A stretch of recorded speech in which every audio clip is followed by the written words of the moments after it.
Physical features of India. Now we are going to study this.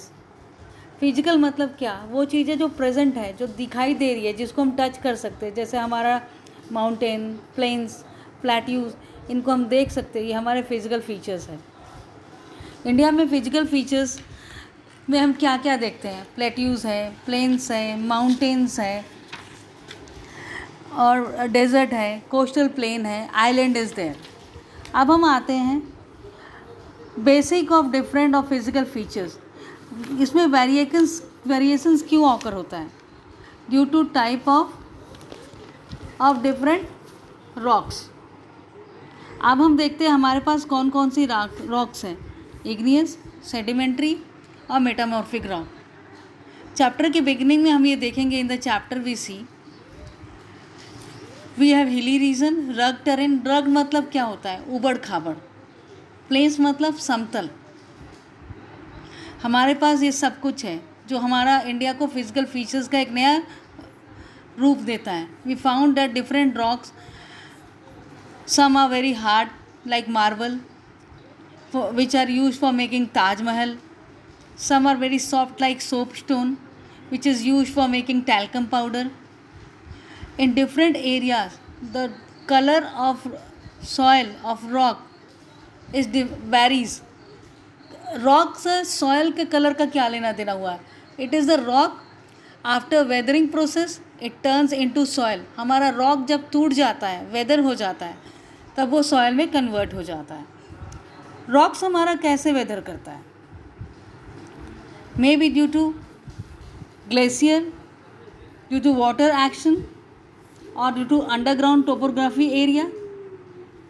Breaking of bigger parts of rock into smaller mass is known as weathering. In India we also see we have large land mass in different geological periods. Besides geological formation we have number of processes such as weathering, erosion, deposition. Weathering तो हमने आपको बता दिया। erosion का मतलब होता है कहीं पर इरोड करना, एक जगह से उड़ के दूसरी जगह आना, जो हमारे टॉप सॉइल के अपर मोस्ट लेयर्स में होता है। Due to wind, due to water, due to air, एक जगह से निकल के दूसरे जगह आके जमा हो जाना, एक्यूमुलेट होना, गैदर होना, उसको डिपोजिशन भी कहते हैं। अर्थ के जो साइंटिस्ट थे, they have attempted to explain the formation of physical feature with the help of theories based on certain evidence.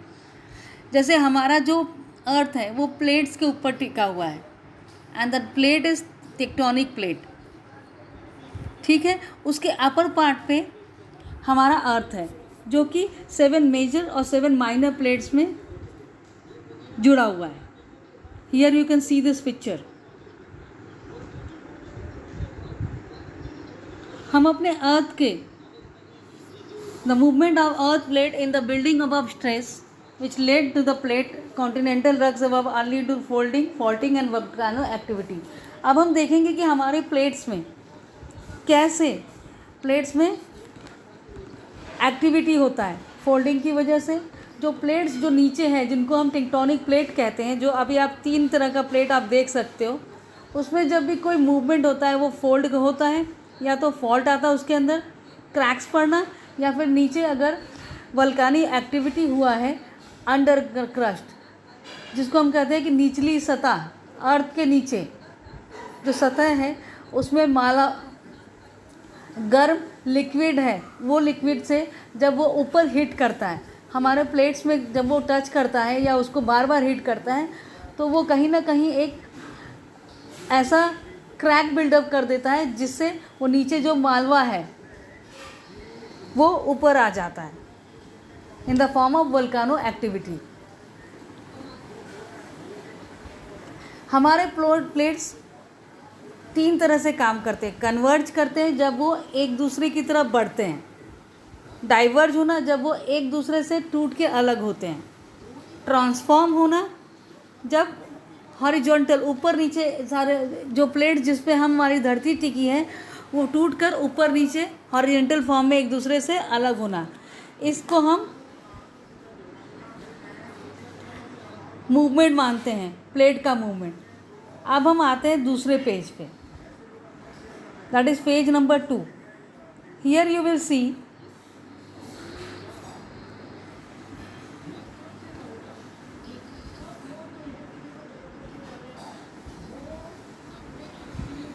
The movement of this plate change the position and size of the continents. Earlier जब हम पहले का देखेंगे, जो हमारा oldest land mass हुआ करता था, एक ही लैंड होता था, वो है peninsula part which was a part of Gondwana land. ये गोंडवाना लैंड के अंदर India, Australia, south Africa, south America, Antarctica एक हिस्सा था, एक प्लेट का हिस्सा था। एक प्लेट जिसमें India, Australia, south Africa, south America और अंटार्कटिका हुआ करता था।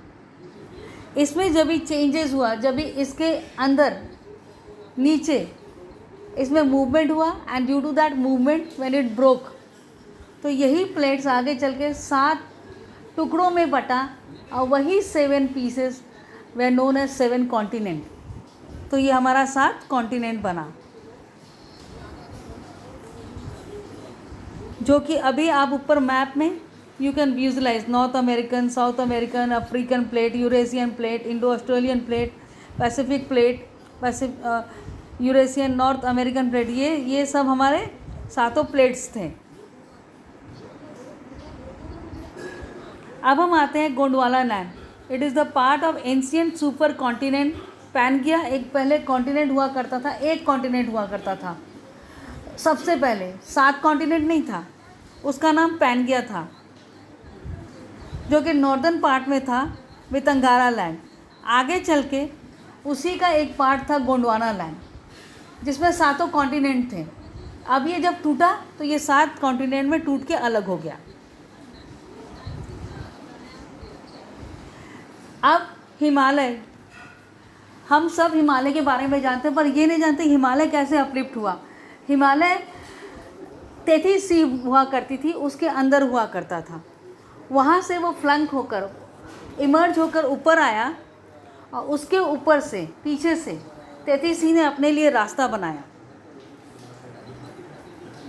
The Himalaya uplift out of Tethys sea, मतलब तेथीस सी के अंदर से हिमालय बाहर निकला, पानी कम हुआ और वो उसके नॉर्दर्न पार्ट से हिमालय के पानी बहना शुरू हुआ ग्रेजुअली विच। और अब जो निकलने के बाद जो नॉर्दर्न पार्ट में जो जगह खाली पड़ा, वहाँ पे जो नदियाँ बहती थी हिमालय पे, उससे सिल्ट, क्ले डिपॉजिट्स होने लगा, रॉक्स डिपॉजिट होने लगा और वहाँ पे नॉर्दर्न प्लेन का फॉर्मेशन हुआ। तो this is how northern plain was form. So for today this is enough for today. We have now we have done up to page number 8. From tomorrow we will start from page number 9. That's all children. Goodbye.